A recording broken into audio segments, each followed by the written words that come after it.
সাহায্য আমার 22 বছর, ছেলে মেয়ে 2জন, স্বামীর হাত তলে মারি নাই দিয়ে শিরিপুরে সরকারি ঘর পাইছি আবিরপাড়া রোডের লগে। আমাদের সব কিছু হিড়িহাড়ি সব পার করে দিচ্ছে। 2 দিন হরে হুনি তালা ভাঙি আগুন লাগাই দিছে। আমার কেউ নাই, মা বাবা, বাবা আছে হাড়ের রুগী, ভাই বোন আত্মীয় কেউ নাই, শুধু বাপ মার হলে কোনো রকম দিন কাটায়। যা কোদের ঘর পাইছি হেটাও চলে গেছে। কত কষ্ট মানুষের দুয়ারে দুয়ারে ঘুরছি আগে, আর সরকারি ঘর কত হাইছিলেন হেটাও চলে গেছে। বোটটা খরচ করছি কিউ নাই, কিন্তু কিচ্ছু লাভ হইলো না, সব চলে গেছে। শেখ হাসিনা জায়গা দিচ্ছে, সেই জায়গা দিয়ে শেখ হাসিনা আমার কত বার করতেছে। শেখ হাসিনা লাগিয়ে তখন তাকে তো আমার বার করে দিচ্ছে। আমার কোনো বিপদে আছে, আমরা কোনো যাই হলো মাইয়া দুগালাই যে আমার হাত তলে মারি নাই, কিচ্ছু নেই, আমার কেউ নাই, আর হরি কেউ নেই, শুধু বাপ মা 2জন কোনো রকম মানুষের দুয়ারে দুয়ারে ঘুরি।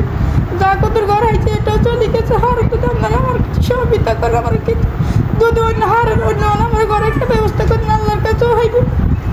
আমি এই ছেলে মেয়ে 2টা কত জায়গা যায় ঘুরতেছি, খানা